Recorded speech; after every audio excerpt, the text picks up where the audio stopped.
The most feared mafia boss in New York didn't lose his empire to a rival gang, a federal investigation, or a bullet in the dark.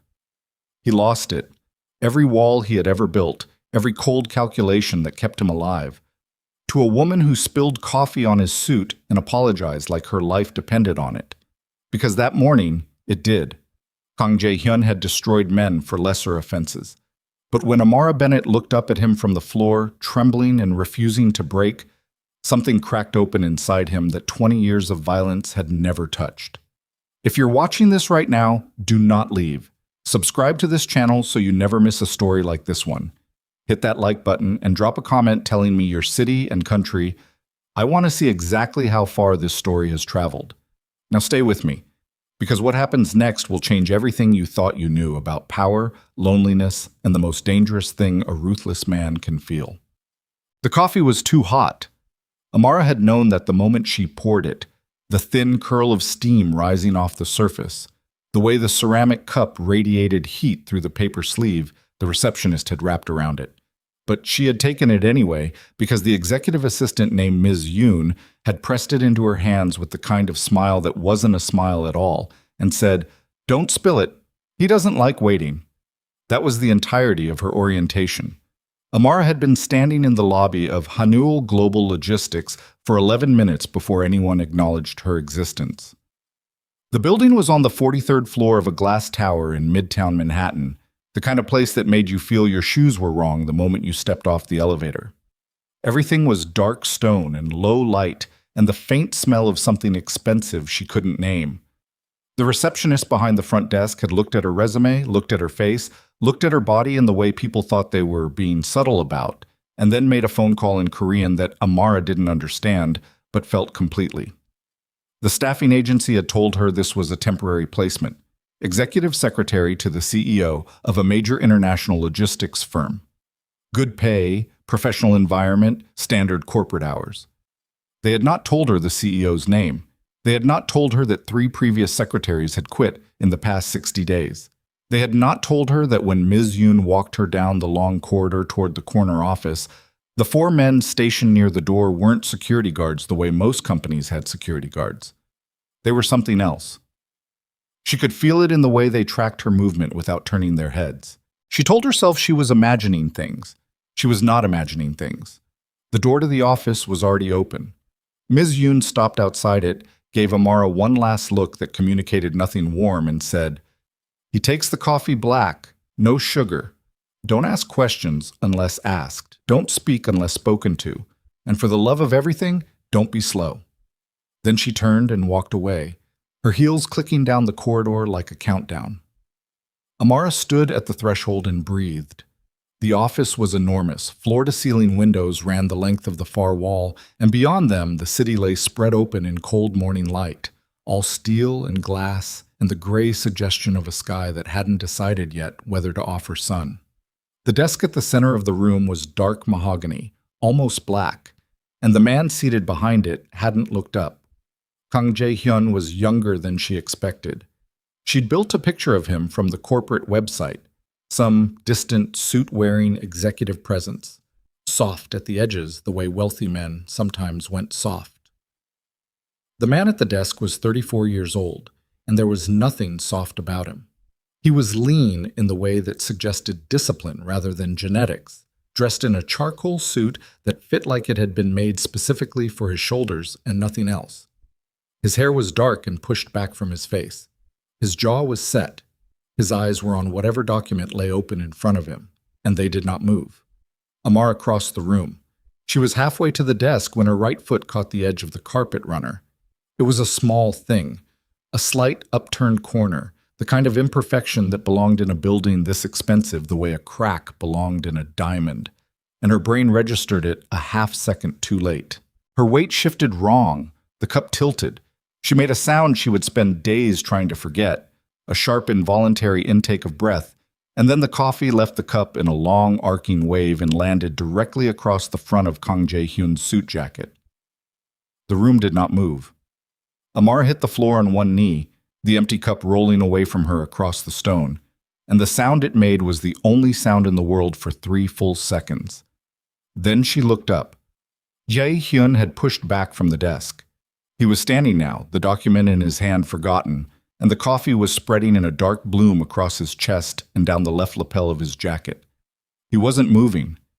He was looking at her with an expression she could not immediately categorize.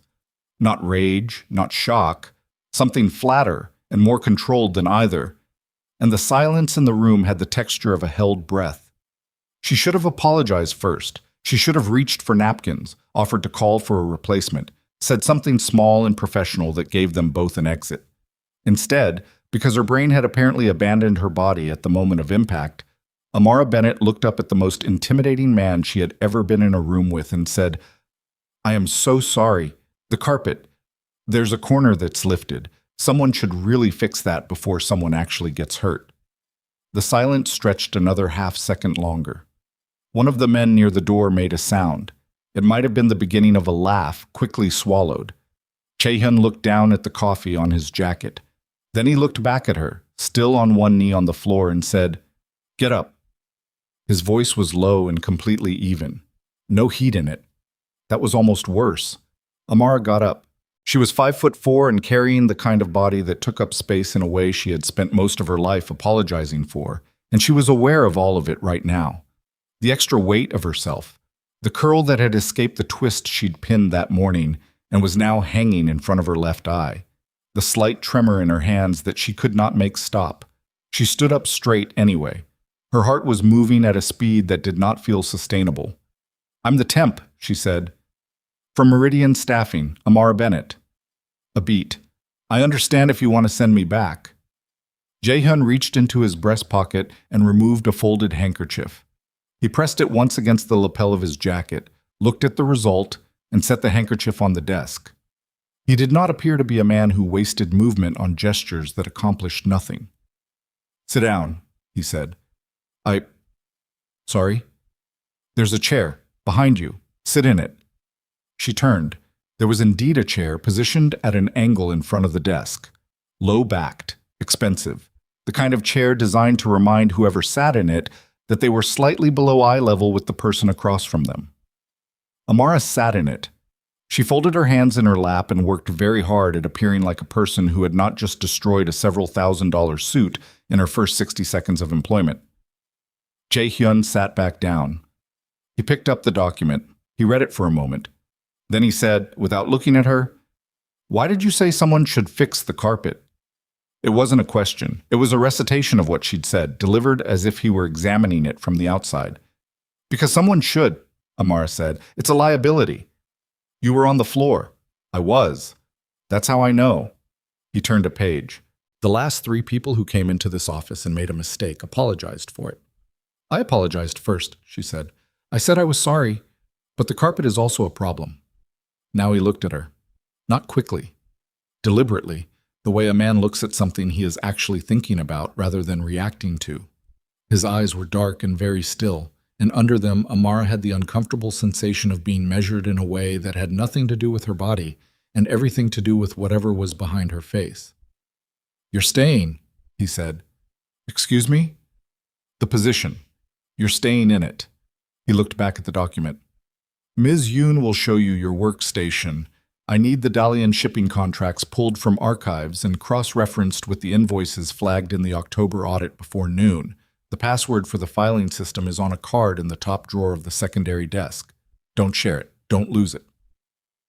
Amara sat for a moment waiting for the rest of the sentence. When it didn't come, she said, "That's it? Was there something else?" "Your suit. It'll be replaced."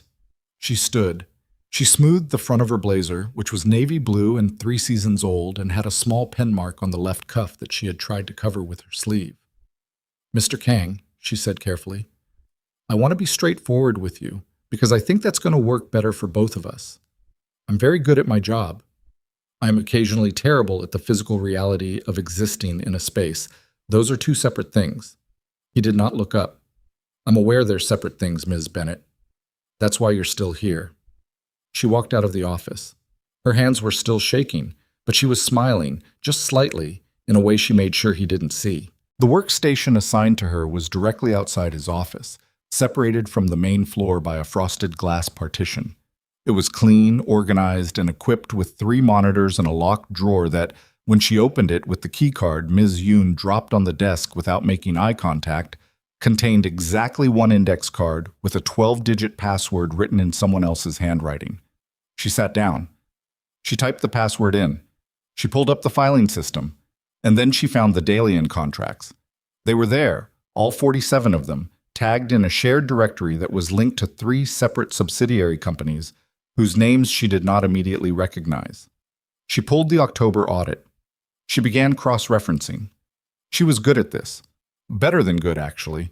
She had a mind built for pattern recognition and a tolerance for tedium that most people who were good at other things didn't have. And within 40 minutes, she had matched 39 of the contracts to their corresponding invoices and flagged 8 discrepancies that didn't add up. Not small discrepancies, significant ones. Numbers that diverged in ways that were either sophisticated accounting errors or deliberate misrepresentation. And from where she was sitting, staring at the screen with her reading glasses pushed up into her curls, they did not look like errors. She printed the report. She walked back to the office door. She knocked twice. "Come in." She put the report on the desk. She stood back. "There are 8 invoices that don't match the contracts," she said. "The variance on 3 of them is above $200,000 each. I've flagged the account codes. If this is intentional, someone in your accounting chain knows about it. If it's not intentional, someone in your accounting chain is very bad at their job." Jae-hyun looked at the report. His face didn't change, but something behind his eyes shifted. She could see it, a small recalibration, the kind that happened when someone received information that confirmed something they had already suspected but not yet confirmed. "When did you find this?" he said. "About 40 minutes ago." "Who else have you told?" "No one. I came straight to you." He looked at her again, that same deliberate examination. "You've been here less than 2 hours." "I know." He picked up the report. He read through it slowly, page by page. The city moved outside the windows behind him, 43 floors of traffic and cloud, and Amara stood in front of the desk with her hands folded and waited, because she had learned a long time ago that the most dangerous thing to do in front of a powerful person was to fill silence with noise. "Sit down," he said again. She sat. "Tell me exactly how you found this." So she told him. She walked him through the cross-reference process, the pattern in the account codes, the timing of the discrepancies, all clustered within a 3-week window in September, which wasn't an accident because random errors don't cluster, and the fact that all 8 flagged invoices had been approved by the same internal signatory, whose name appeared nowhere else in the regular approval chain. When she was done, Jae-hyun was quiet for a moment. Then he said, "The signatory, do you know his role?" "Senior Finance Director Park Sung-jin." Something moved across Jae-hyun's face that wasn't quite expression. It was more like the absence of one, the careful removal of whatever had been there before. "Thank you, Ms. Bennett," he said. "That will be all for now." She stood up. She walked to the door. She had her hand on the frame when he said, behind her, "Don't mention this to anyone." She turned slightly. "I already said I hadn't." "I know," he said. "I'm saying again." She nodded once and walked out. The rest of the day passed in the ordinary texture of administrative work: calls to redirect, a schedule to reorganize, 3 FedEx shipments to track across international routes, a conference call at 3 that she sat outside and monitored for follow-up items. She did not speak to anyone beyond professional necessity. She did not ask about Park Sung-jin. She ate lunch at her desk, a sandwich she'd packed that morning, slightly crushed now from the fall, and watched the foot traffic around the office without appearing to watch it. There were more men moving through this floor than a logistics company needed. She noted it without comment, the way you note something your instincts file away before your conscious mind decides what to do with it. At 6:15, the main floor had emptied. She was packing up to leave when she heard voices from inside Jae-hyun's office, his, low and precise, and another man's, higher and faster, speaking in Korean. She didn't understand Korean, but she understood fear. And the second voice had it. She left before she could learn more. She was waiting for the elevator when Ms. Yoon appeared at her shoulder, materializing from somewhere without audible footsteps. "You lasted the day," Ms. Yoon said. It was not a compliment. "I did," Amara agreed. "The others quit here."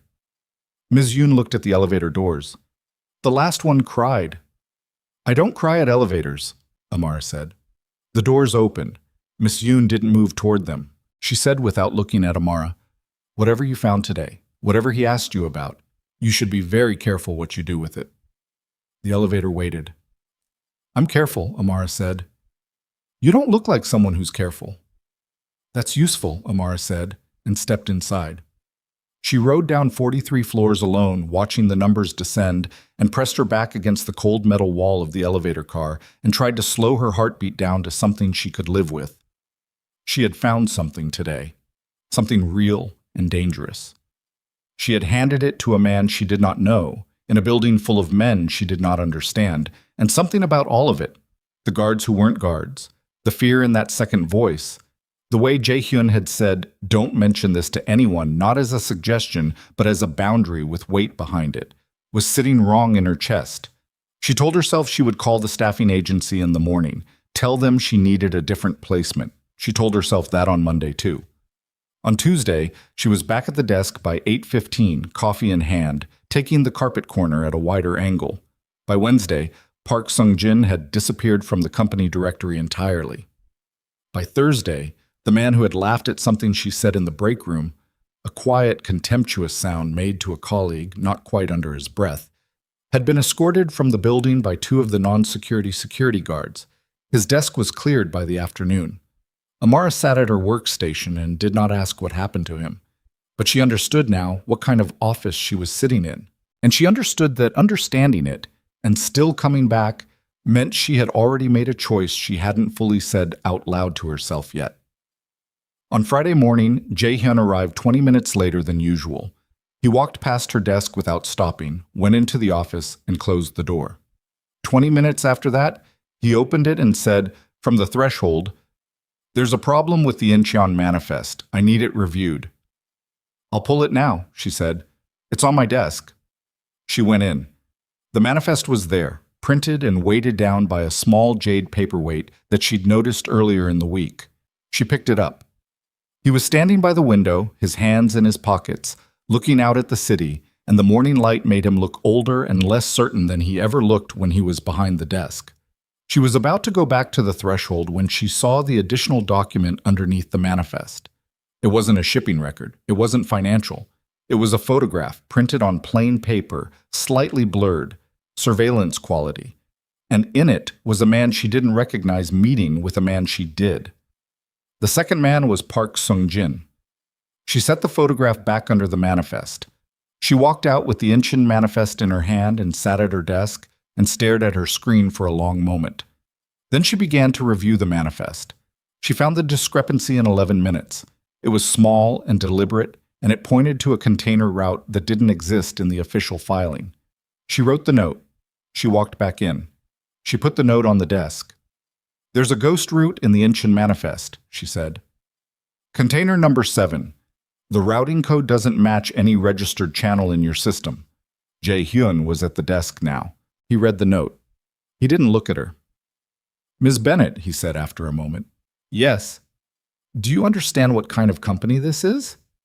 The question was flat and direct and offered her exactly one thing, the chance to say no, I don't, and mean it, and walk away with something like plausible distance between herself and whatever answer existed on the other side of it. She thought about the men by the door, the disappeared finance director, the photograph under the manifest, the second voice on Friday evening, shaking with something that sounded nothing like a business disagreement. "I'm starting to," she said. He finally looked up at her. There it was again. That examination, that particular quality of attention that felt less like being watched and more like being read. "You should go home," he said.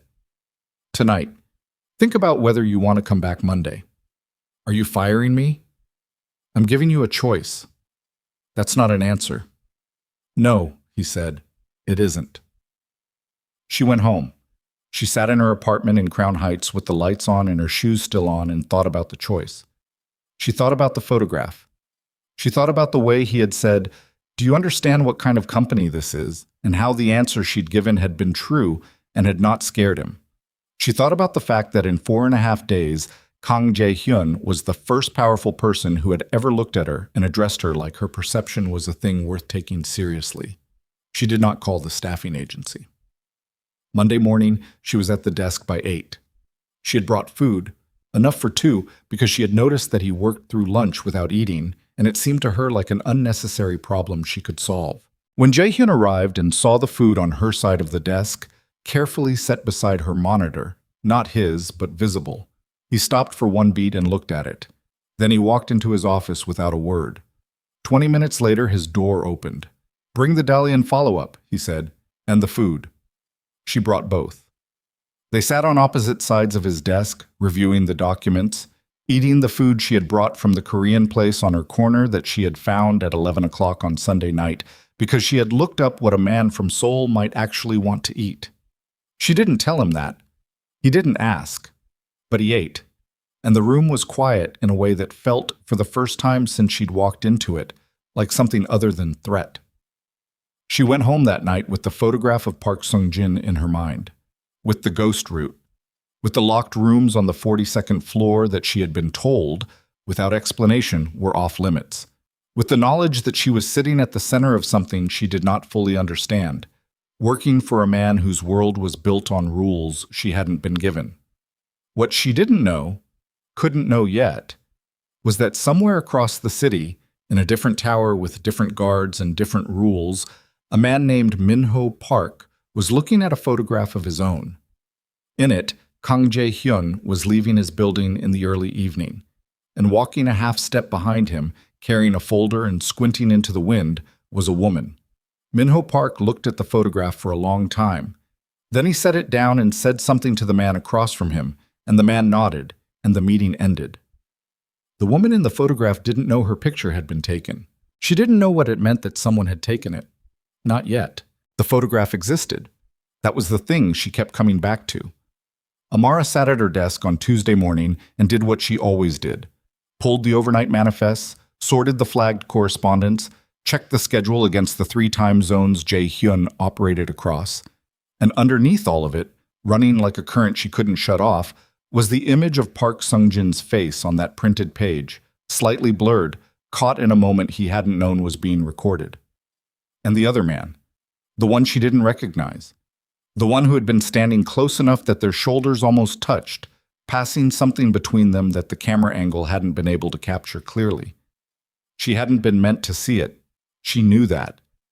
Jae-hyun had left it under the manifest either by accident or as a test, and she had put it back without comment and said nothing, and she didn't know which of those two possibilities was worse. By 9:15 he had arrived, walked past her desk, exchanged the usual minimal acknowledgement, a glance, a slight tilt of his chin toward the office, which she had learned meant bring the schedule, and disappeared behind the door. She brought the schedule. He reviewed it without looking up. She went back to her desk. At 10, Ms. Yoon appeared at the partition. She did not come around it. She stood at the edge of it with a tablet in her hand and said, "There's a meeting at 2, conference room B, you're not in it." "Okay," Amara said. "I'm telling you because you'll be asked to prepare materials for it. Financial summaries from Q3. The ones in the blue folder in the secondary cabinet. I'll pull them." Miss Yoon didn't leave. She stood there another few seconds, looking at the tablet, and Amara had learned enough in the past week to understand that when Ms. Yoon lingered, it meant something was being decided. "The man from last Friday," Ms. Yoon said. "The one who was escorted out." Amara looked at her. "I remember. He wasn't fired." A pause. "He's choosing not to return. There's a difference." "Is there?" Ms. Yoon looked at her then, a direct, flat look that carried neither warmth nor malice, just information. "In this office, yes, there is." Then she walked away. Amara pulled the blue folder. She sat with it for a moment before opening it, the weight of it in her hands feeling like something more than paper. Then she opened it and started reading, because that was the only thing she knew how to do with things that felt too large. Break them into components, find the logic inside them, map the edges. The Q3 summaries were clean. Too clean, actually. The kind of clean that came from revision rather than accuracy. Numbers that had been rounded and smoothed until they presented a picture of stable, modest profit across 3 of Haniul's subsidiary channels. She cross-referenced 2 of them against the October audit files she'd already reviewed. The numbers didn't conflict. But they didn't quite line up either. They were close enough to pass without scrutiny and different enough to matter if you were looking. She was looking. She made a note on a separate document she'd been keeping, a personal file, password protected, not on the company server, and filed the Q3 summaries in the conference room folder. At 1:40, 4 men arrived for the 2 o'clock meeting. She'd seen 3 of them in the building before, on the executive floor, in the elevator, in the corridors that led to the locked rooms on 42. The 4th she hadn't seen.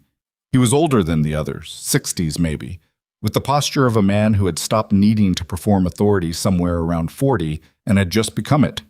He didn't look at her when he passed. None of them did, in the way that meant she had been noted and categorized and set aside, which was familiar and which, in this context, she was choosing to treat as useful.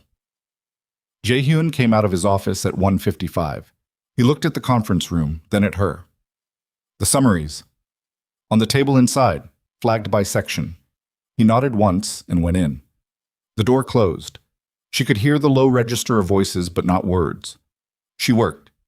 She answered 2 calls, rerouted one, drafted a response to a supplier inquiry in Rotterdam that needed Jae-hyun's language but not his time, and ate half a granola bar at her desk because she'd missed the window for anything more substantial. At 3:40, the conference room door opened and the men came out in the same order they'd entered, the older man last, moving without hurry, and as he passed her desk, he stopped. Amara looked up. He looked at her the way the others hadn't, actually looked, deliberate and assessing, the same quality of attention she'd seen in Jae-hyun, but with something colder underneath it. He said something in Korean. She didn't understand it.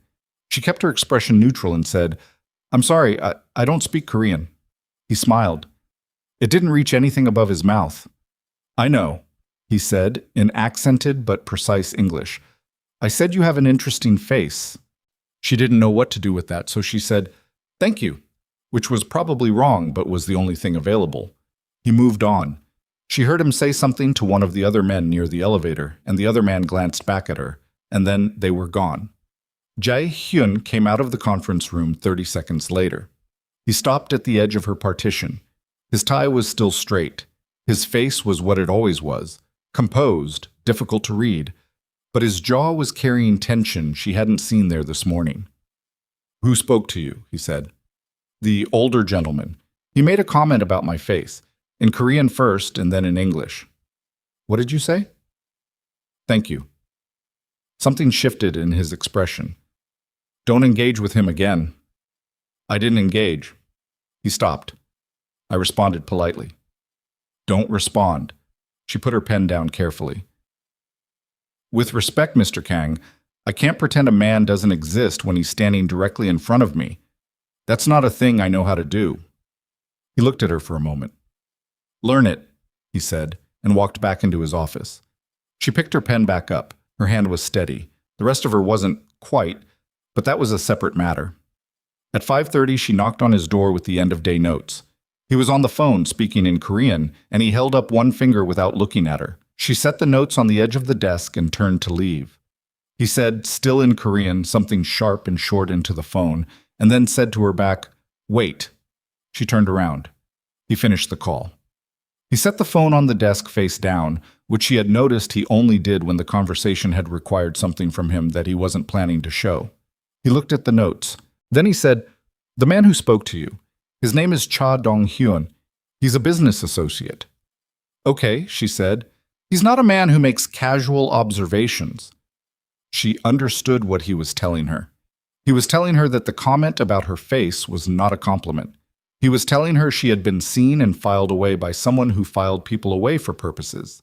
He was telling her this because, and this was the part she was still working out, he thought she should know, which meant he was thinking about what happened to her, which meant something she wasn't ready to examine too directly.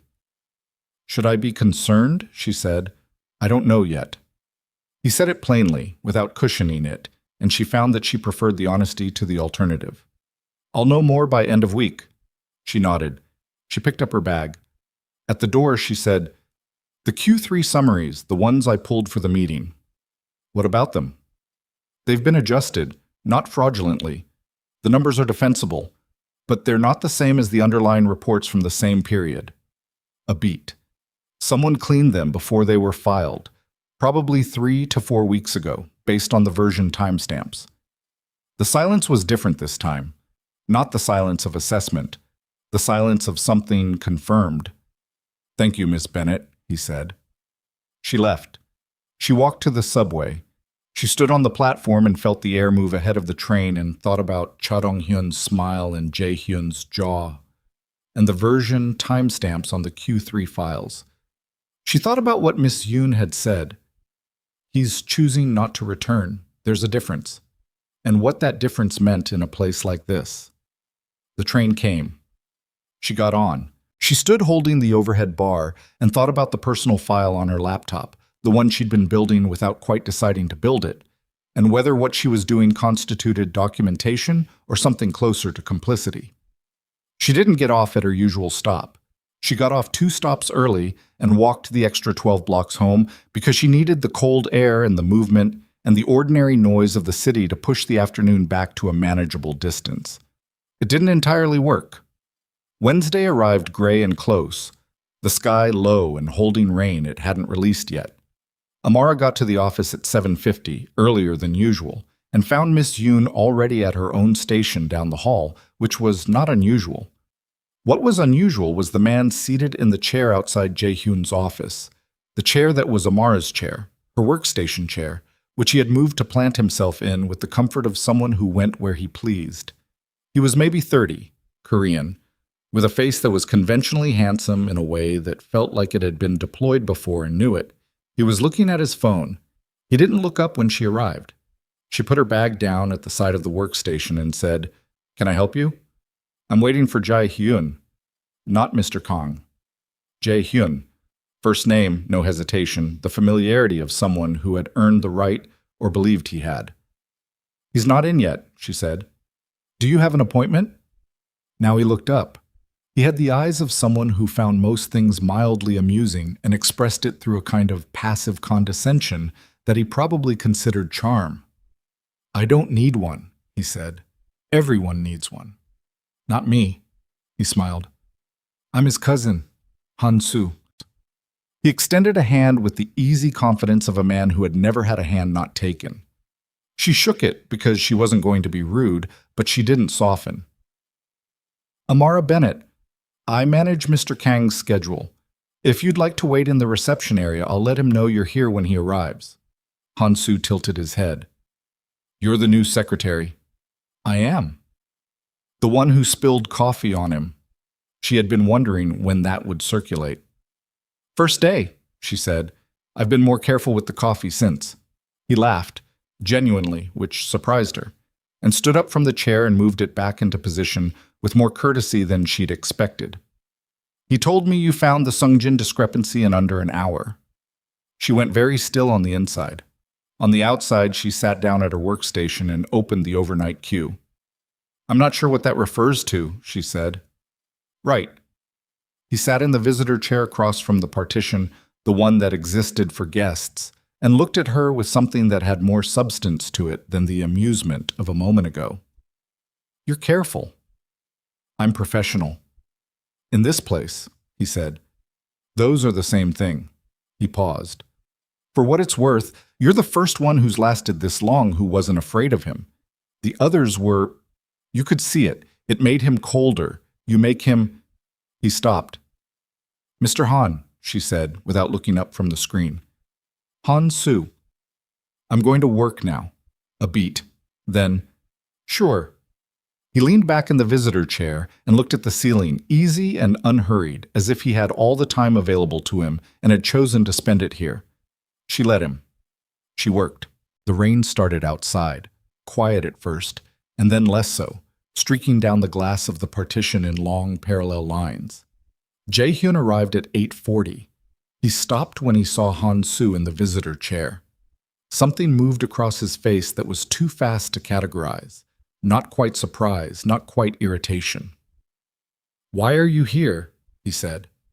In English, which she understood was for her benefit, or possibly a habit with Han-soo, who seemed to operate fluently in both. Han-soo stood. "Cha met with your people yesterday." "I know." "He's moving faster than you thought." I know that too. Jay? Not here. Jae-hyun looked at Amara, then back at his cousin. Inside. They went in. The door closed. She could hear the register of their voices. Not the content, the register. And they were not having an easy conversation. Han-soo's voice came up twice in a way that sounded like urgency. Jae-hyun stayed level, which she had learned didn't mean calm. They were in there 40 minutes. When Han-soo came out, the easy looseness he'd carried in the visitor chair was gone. He stopped at the partition. He looked at her with something that was, for the first time, direct and without performance.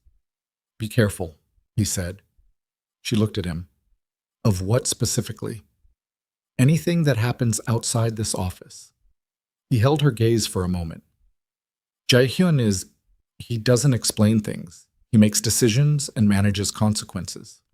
What I'm telling you is that you should know there are consequences already in motion that have nothing to do with your job performance. "I appreciate that," she said, "but I'm going to need more than that to do anything with." "I know," he said. "That's the problem." Then he left. She sat with that for the rest of the morning. At noon, she knocked on Jae-hyun's door. He was standing at the window again. The window posture, she had started thinking of it, the posture of a man working something out that the desk wasn't big enough to contain. He turned when she came in. "Lunch," she said. "You haven't eaten." "I'm aware." "I'm stating it anyway." She set the container on his desk. It was from the same place, the Korean restaurant on her corner. She'd ordered in advance from her phone. He looked at it. He looked at her. She went back to the threshold. "Ms. Bennett." She stopped. "Han-soo talked to you." "Briefly." "What did he say?" "He told me to be careful of things outside this office." She turned. "He didn't say what things. I assume he meant Cha Dong-hyun." Jae-hyun's expression did something she hadn't seen it do before. Not quite a flinch, something smaller, a tightening at the corners of his eyes that lasted a fraction of a second and was gone. "Sit down," he said. She sat. He sat. He didn't touch the food. He put his hands flat on the desk, a gesture she read as the physical equivalent of getting to a point. "What I'm about to tell you doesn't leave this room." "Understood." Cha Dong-hyun is not a business associate. He is a competing organization senior partner. Yesterday's meeting was a demonstration. He came here to be seen, to let me know how close he can get. A pause. Park Sung-jin worked for him. Has worked for him for approximately 18 months. The discrepancies you found were not accounting errors. They were transfers. Money moving from my operations into accounts that Cha controls. She absorbed this. "How long have you known?" "I suspected for 6 weeks. You confirmed it in your first hour." "That's why you kept me." He held her gaze. "You found what 3 internal auditors missed, intentionally or through incompetence. I still don't know which." He picked up a pen, set it down. "You should also know that Cha is aware you found it." Her chest did something complicated. "How?" "Because Sung-jin told him before he disappeared." "He disappeared," she said carefully. "Not resigned." "No," Jae-hyun said. "Not resigned." The rain against the glass was very present suddenly. She sat with the weight of what he had just told her and didn't look away from his face because she had decided, somewhere in the past week without fully forming the decision, that looking away from things was a habit she was going to stop having. "Why are you telling me this?" she said. "Because you're already in it." His voice was flat, not unkind. "You were in it the moment you found those numbers. Cha knows your name, your face, and that you gave the information to me. That's enough." She felt the truth of it land in her sternum, solid and cold. Not panic. She noted the absence of panic with some distant part of her brain, but a clear, sober understanding that the axis of her situation had shifted, and there was no position available where it shifted back. "What do you need me to do?" she said. He looked at her for a moment that held more in it than a moment usually held. "Nothing changes in your daily function. You do your work. You don't deviate from your routine. You don't mention any of this to anyone, including people outside this building." A pause. "And you tell me immediately if anyone contacts you. Any method. Phone, email, in person." Including Han-soo? A slight pause. Han-soo is mine. But yes. She nodded. She stood up. At the door she stopped because there was one more thing, and she was constitutionally incapable of leaving it unsaid. The personal file I've been keeping, she said. Version controlled, encrypted, not on the company server. Notes on what I found, dates, amounts, account codes. His stillness was total. I started it as documentation habit, she said. Not as a threat and not for anyone outside this room. But you should know it exists. He looked at her for a long time. Outside, the rain had graduated to something heavier, striking the glass in irregular bursts. When he spoke, his voice was very level. How complete is it? Comprehensive enough to be a problem, she said, for whoever it's a problem for. And you're telling me. I'm telling you, she said, because you told me the truth. And because I think whatever is coming, you should know exactly what's in your own house. He said nothing for a moment. Then, quietly, in a register she hadn't heard from him before. Not a directive, not an assessment, something that sat closer to the ground than either of those. Why do you keep coming back here? She had asked herself the same question on 12 different train rides. She had not arrived at a clean answer. What she had arrived at was this, because it's the first place in a long time that's treated my perception like it matters. He looked at her for another beat. Then he looked at the food she'd brought, still untouched, and picked up the container. She left. Thursday passed with a surface of normalcy that had the texture of a stage set. Everything in its position, lit correctly, everyone moving on cue, and underneath it something structural and wrong that she couldn't quite locate but could feel in the way the air sat in the hallways. 3 calls rerouted, 2 meetings confirmed, 1 supplier contract extended, another flagged for legal review. She did her work. She did it well.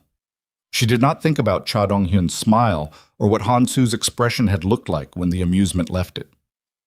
Friday morning arrived cold and clear, the rain gone, the city outside the windows brittle and overexposed in the kind of light that made everything look both precise and temporary. At 8:53, her personal phone buzzed. Not her work phone, her personal phone, the number she had given to nobody in this building. She looked at the screen. Unknown number. A text that read, "We know you've been documenting. That file is dangerous for you. Delete it and walk away from Kang's office by Monday, and this ends here. Don't, and it doesn't." She stared at the screen for 4 full seconds. Then she put the phone face down on her desk, stood up, walked to Jae-hyun's door, and knocked twice. "Come in." She went in. She put the phone on his desk, screen up. She stepped back and watched him read it. She watched the thing that happened to his face when he read it, the compression of it, the controlled erasure of reaction, but underneath that erasure, something that burned very quiet and very cold. And she understood that what she was seeing was not the controlled side of him. It was the other one. He looked up from the phone. He looked at her.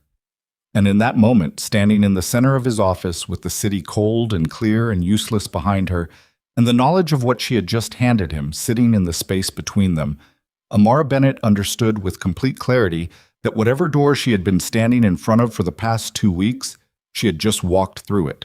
There was no version of Monday where she walked away. Jae-hyun did not pick up the phone. He looked at it on the desk between them, the screen already dimming back to black, the message still there underneath the glass. And he looked at it the way a man looks at something that has confirmed what he already knew was coming, and the confirmation is no relief at all.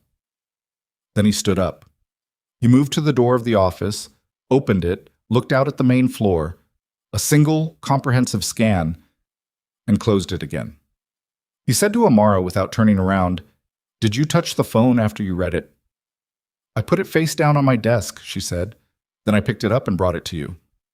"How long between receiving it and coming to me?" 4 seconds? Maybe 5. He turned around. "Sit down." "I'd rather stand." He looked at her. Something in his expression acknowledged that this was not a battle worth having right now, and he let it go. He walked to his desk and picked up his own phone, not the one she'd brought, his, and made a call. It rang twice and was answered, and he spoke in Korean, short and precise, and ended it. He set the phone down. "Someone has your personal number," he said. Yes. That number isn't in any company system.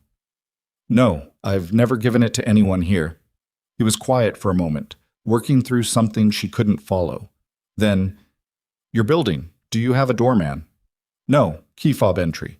Have you noticed anyone in the past week, outside your building, on your route, anywhere that repeated? She thought about it honestly rather than reflexively. The 12-block walk Wednesday night, the platform Thursday morning, the man in the gray coat she'd seen twice near the coffee cart on 34th, but the coffee cart was on a busy corner and gray coats were not rare in November. I don't know, she said. Maybe. He sat down and wrote something on a notepad, an address she saw when he tore it off and extended it to her. Tonight you go here instead of home. It's a residence we maintain. There will be someone there already. You give them this. He wrote a second thing, a 4-digit number, on a separate piece, and handed her that too. Don't go back to your apartment until I tell you it's been assessed. She held both pieces of paper and felt the full weight of the day she was now living in. My cat, she said. He blinked. Whatever he'd been prepared for her to say, that wasn't it. What? I have a cat, Binks. He needs to be fed. A beat of something that was almost, not quite, human bewilderment. I'll send someone. He bites people he doesn't know. Ms. Bennett, I'm telling you so your person doesn't lose a finger. She folded both pieces of paper and put them in her jacket pocket. I'll go tonight. I'll need to stop and get a few things first. Toiletries, change of clothes. Half an hour. He looked at her for a moment in a way she was becoming familiar with.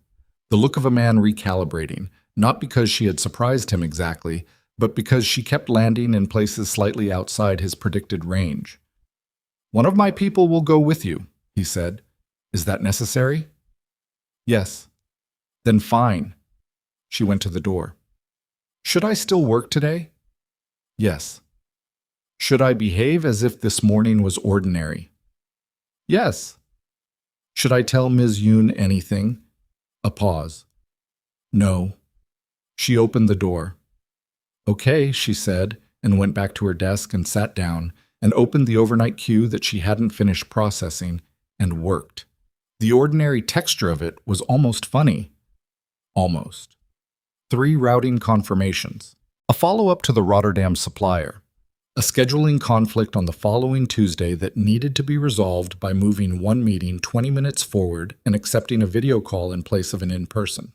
She did all of it. Her hands were steady. Her mind ran on 2 tracks simultaneously. The surface track, task-oriented and precise, and the one underneath, which was processing the message, the personal number, the gray coat by the coffee cart, and arriving at conclusions she did not yet have language for. At 11, a man she hadn't seen before came out of the elevator and spoke briefly to Ms. Yoon, who pointed toward Amara's station. He was mid-30s, compact, dressed plainly in a way that was too deliberate to be casual. He stopped at the partition and said, Ms. Bennett? I'm Jae-hyun. Nothing after that. No last name, no title, no explanation. The person going with me tonight, she said. Yes. Okay. She looked at him for a moment. I'm going to need you to not make me feel like a problem being managed. He considered that with the seriousness of someone who had been given a genuine instruction. I'll try, he said, and moved to stand near the elevator, which was exactly where she'd expected him to go. At 12:30, the door to Jae-hyun's office opened. He came to the threshold and said, I need you. Inside, Han-soo was there. He was standing near the far wall, not the visitor posture of Tuesday. This was different, tight and still, the way a person stands when they've been holding something for a while and the holding is getting heavier. He looked at Amara when she came in with an expression that was almost apology before it became something else. On the desk was a laptop, open. On the screen, a surveillance feed. She recognized the corridor, 42nd floor, the locked section, the hallway she was not permitted to enter. The timestamp in the corner read 11:47 p.m., 6 days ago. In the footage, a woman she had never seen entering the corridor with a keycard. In the footage, Ms. Yoon. Amara looked at the screen for a moment and then looked at Jae-hyun. His face was composed, Everything behind it was not. She's been accessing the restricted servers on 42 for approximately 3 months, Han-Soo said. We found the access log this morning. She's not a proxy. She has her own credentials. Someone gave them to her. Cha, Amara said. That's the assumption. She thought about Ms. Yoon at the elevator on her first day. Be careful what you do with it. She thought about the Q3 summaries that had been cleaned 4 weeks ago. She thought about the man who had not quit but chosen not to return, and how Yoon had made the distinction, and how Amara had filed it without understanding it then. How much did she take? She said. We're still assessing, Jae-hyun said. The more immediate question is what she passed to Cha's people in the last 72 hours. Amara understood the shape of it then, all at once, the way you understand a diagram the moment the last piece is positioned. She's the one who gave them my number, she said. Nobody denied it. She's the one who told Sung-jin about my documentation. Last Friday, after I'd shown you the Incheon discrepancy, she was still on the floor. Amara stopped. She pressed her lips together and breathed through her nose and made herself finish the thought cleanly. She was positioned to hear everything that came in and out of this office for months. All of it. Jae-hyun looked at her. Yes. The word sat in his room and did not move. She had eaten lunch at her desk every day, and Miss Yoon had passed that desk at least 4 times daily. She had brought materials to that conference room, and Ms. Yoon had directed which materials. She had worked in a space she thought was professional and hostile and navigable, and none of those words had been accurate for the same reason. Where is she now? Amara said. Downstairs, Han-Soo said. We brought her in 20 minutes ago. Does she know you know? She knows. What did she say? A pause. Han-Soo looked at Jae-hyun. Jae-hyun looked at the laptop screen. She said, Jae-hyun said, that you were an unexpected complication. Amara absorbed that. The phrase had the quality of something repeated accurately. She said it like that. Unexpected complication. Yes. Not her words. She was told to say that. Jae-hyun's eyes came to her. What makes you think that? Because I've been working 6 feet from that woman for 2 weeks, and she has never once been imprecise with language. Unexpected complication is not her register. She was given a message to deliver. She looked at the screen, at the timestamp, at Yoon's figure moving through the restricted corridor with the particular efficiency of someone who had done it many times. Cha sent it through her. He's telling you he knows you found her. He wants you to know he's not afraid of it. The room was quiet for a moment. That's what I think too, Han-Soo said quietly. Jae-hyun closed the laptop. He did it slowly, deliberately, and the click of it latching sounded very loud. He put his hands on the desk. He was very still in a way that was different from his usual stillness. His usual stillness was control, the active management of reaction. This was something below control, something older. The restricted servers, Amar said. What's on them? Jae-hyun looked at her. She looked back at him and let the question stand. Han-Soo said, Jae, operational records, Jae-hyun said. Routes, personnel, financial architecture. A pause. Everything Cha would need to dismantle this organization from the inside out and have enough to present to external parties if he chose. External parties, she said. You mean federal? He held her gaze. Among others. She sat down in the chair across the desk without being asked. Because her legs had made a decision, her brain ratified a second later. She put her hands flat on her knees and looked at the closed laptop and thought about all the things she had told herself she didn't quite know over the past 2 weeks. The things she had filed in the category of instinct rather than knowledge, and she took them out of that category now and looked at them directly. She was sitting in the office of a man who ran a criminal organization. She had found evidence of internal financial crimes that were themselves crimes committed against a criminal enterprise. She had been building a documentation file that, in the hands of the right or wrong party, was a significant instrument.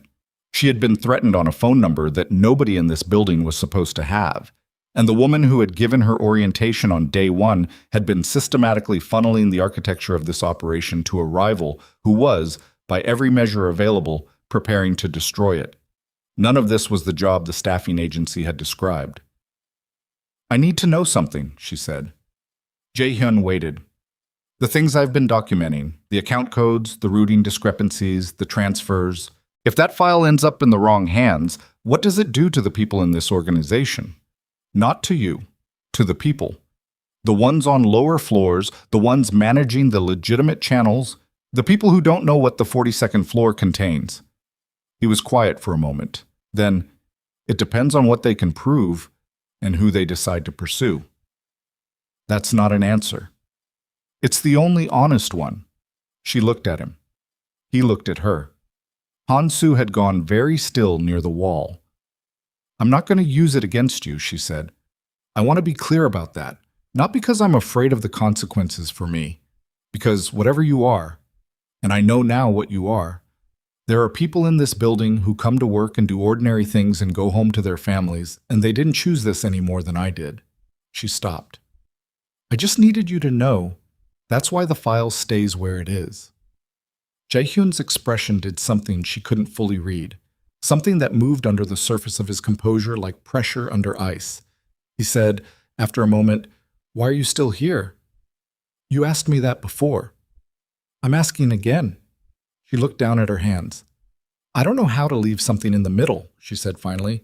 It's a character flaw. Han-soo made a sound. She wasn't sure if it was a laugh or something else.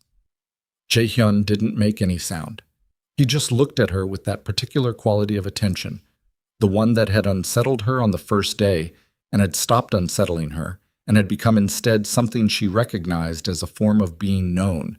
And the being known part was both the most comfortable and most frightening thing she had felt in a long time. Go back to your desk, he said. Act as if this morning is ordinary. You've said that twice today. I know. It keeps being less true. I know that too, he said, and the acknowledgement in it was so unguarded that she had to look away first. She went back to her desk. She sat in her chair and finished the routing confirmations and did not look toward the elevator where Jae-hyun was standing and did not look at the place where Ms. Yoon's station had been, which was already empty, cleared with a thoroughness that made the absence feel architectural. At 2 p.m, her personal phone buzzed again. Same unknown number. This time no text. A photograph. Her building. Crown Heights, the front entrance, shot from across the street, angled up slightly to capture the 3rd floor. Her window. The light was on, which meant someone had been inside because she never left her lights on. She was meticulous about it. It was a habit from childhood when her mother paid the electric bill in installments. Someone had been in her apartment. She stood up. She was at Jae-hyun's door before she had processed the decision to move. She knocked once and opened it without waiting. He looked up from the phone in his hand. He was already on a call, she could see it. And she crossed the room and put her phone on his desk with the photograph on the screen. His eyes moved to it. Something happened in his face that she would remember later. Not anger first, but fear. And the fear was for her, and it was the most naked thing she had seen in this office. More naked than the tension in his jaw or the grief-adjacent stillness at the window, because it was involuntary and he didn't have time to manage it. He ended the call. He looked at her. Are you hurt? I'm here. I'm fine, she breathed. But they were in my apartment. He was already on a different call. He spoke in Korean, fast and low, and she caught her address. She'd given it to the company on her paperwork. Repeated twice. He ended it. He stood up. Jae-hyun, he said, and Jae-hyun was apparently wired for sound because the door opened within 4 seconds. What followed was a reorganization of her afternoon that had nothing to do with routing confirmations or supplier contracts. Jae-hyun moved her to an interior conference room with no exterior windows. Jae-hyun made 3 more calls that she was present for and did not understand. Han-soo reappeared at some point, spoke to Jae-hyun in the corridor, and when he came into the conference room, his expression told her that the apartment had been accessed and that what they found there was not random. What did they leave? She said. Han-soo looked at her with the straightforwardness she'd come to appreciate about him, the willingness to treat her like someone who could hold information. A phone, prepaid, unlocked, and a note. What did the note say? He looked at Jae-hyun, who was in the doorway. Jae-hyun said, It said your documentation is now ours. She sat with that for a moment. They copied it. They took the laptop. Her personal laptop, the encrypted file, 18 days of carefully version-controlled documentation, account codes, routing discrepancies, timestamps, the photograph of Sung-jin, the ghost route in the Incheon manifest, all of it, assembled with the instincts of someone who had spent years finding the logic inside disorder, now in Cha Dong-hyun's possession. She put her hands flat on the conference table. She pressed them down until she could feel the grain of the wood against her palms, and she held on to the physical reality of it while the implications moved through her in a slow, cold wave. The file that she had told Jae-hyun she was keeping, not as a threat. The file she had offered as transparency, as the honest inventory of what existed in his own house. It was now a weapon, and it was pointed at him, and it had come from her hands. "He's going to use it," she said. "Yes," Jae-hyun said, "to go external. Or as leverage to force a territory agreement. We don't know yet which he prefers." He came into the room and sat down across from her. His suit was still perfect. She hated that she noticed that. The permanence of his composure while the thing she'd built had been taken out of the house she'd tried to keep and turned into ammunition. "This is not your fault," he said. "Don't," she said. He stopped. "Don't tell me it's not my fault. I built the file. I kept it on a personal device in an apartment I should have assumed was accessible. I told you it existed instead of destroying it the moment I understood what this office was." She pressed her hands harder against the table. "Those are decisions I made. Don't take them away from me by calling them something else." He was quiet. Then, carefully, like someone placing something fragile on an unsteady surface. "All right." She looked at the table. She looked at her hands. She thought about Cha Dong-hyun's smile, the one that hadn't reached his eyes, and the way he had said, "You have an interesting face," and how she had understood it as a threat, but had not understood what specifically was being threatened. Now she did. She had been assessed. She had been identified as the variable. And every move she had made since, every piece of information she'd surfaced, every document she'd compiled, every honest thing she'd offered to the man across this table, had been tracked and waited on and harvested at the moment of maximum utility. "Han-soo," she said.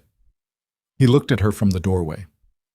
"That first day, Tuesday morning, he came here and made a point of talking to me, asking about the Sung-jin discrepancy, telling me I was the first one who wasn't afraid." She looked at the table. "Was that Cha's people, or was that something else?" A pause. Han-soo and Jae-hyun looked at each other in the way of two people who have already had this conversation. "We don't know," Han-soo said. "You suspect." Another pause. Longer. "Han-soo works for me," Jae-hyun said. His voice was entirely level. "He has worked for me for 11 years. "That's not what I asked." Silence. She looked at Jae-hyun. He looked at her, and she watched him decide something. Watched it happen in real time. The small calibration behind his eyes, the choice between the managed version and the true one. And then he said, "Han-soo's access codes were used to enter the 42nd floor 6 weeks ago. He wasn't in the building." The table was very solid under her hands. "He says he doesn't know how his codes were compromised," Jae-hyun continued. "I believe him, but I can't confirm it." She looked at Han-soo. Han-soo looked back at her with an expression that was the most unguarded thing she had seen on his face, stripped of the easy humor and the practiced looseness, just a man standing in the wreckage of something he was being made to witness. "I didn't give them anything," he said. "I want you to know that." "I hear you," she said. And she did. She heard him. But hearing and knowing were different things, and right now she was inside a room with two men, one of whom she had trusted past the point of logic, and one of whom she was not certain of. And outside the room was a building full of people whose loyalties had just been demonstrated to be more permeable than anyone had assumed. And beneath all of it was the fact that the thing she had built to try to protect herself had become the thing that put her most at risk. She stood up. "I need some air," she said. "You can't go outside," Jae-hyun said from the corner. "I know that." She walked to the window, interior window, looking onto the office floor, not the street. She stood there and looked at the empty desks and the low light and the ordinary organized appearance of a place that was not ordinary. She pressed one hand against the glass and felt it cold and real under her palm. Behind her she heard Jae-hyun say something to Jae-hyun, quiet in Korean. And she heard the door close, and then there were only two of them in the room. And the city was on the other side of the building, invisible. And somewhere across it, Cha Dong-hyun was opening her laptop and reading everything she had built with the careful part of herself that she'd believed was at least something she could control. "What happens now?" she said to the glass. She heard him move, the slight shift of weight, a breath. And when he answered, he was closer than he had been, not behind her but near, and his voice was quiet enough that it wasn't performing for anyone else, wasn't managing anyone, wasn't the CEO or the syndicate leader or the composed and terrifying presence behind the dark desk. "Now I fix what I should have fixed 6 weeks ago," he said. "And me." A pause that carried weight. "You are not a problem to be fixed." "I know," she said. "That's not what I mean. I mean, what do I do? Right now? Tonight? Tomorrow?" She turned from the window. He was close, closer than the desk had ever allowed, the physical proximity of a room without furniture between them, and his face in the low light of the conference room was just a face, tired in a way he didn't let it be from the other side of the mahogany desk. "I don't know how to be useful right now, and that's the only thing I know how to be." He looked at her. Outside the conference room, somewhere on the floor, a phone rang twice and stopped. "There's a deposition record," he said. "Cha Dong-hyun, 9 years ago. A federal inquiry that was dropped. The file is buried, but it exists. If your documentation combined with that record reaches the right external party before Cha can use your file against me, the leverage reverses." She understood the shape of it immediately. "You need someone to find it. I need someone who can move through systems without appearing to be looking for anything." She looked at him. "Where is it?"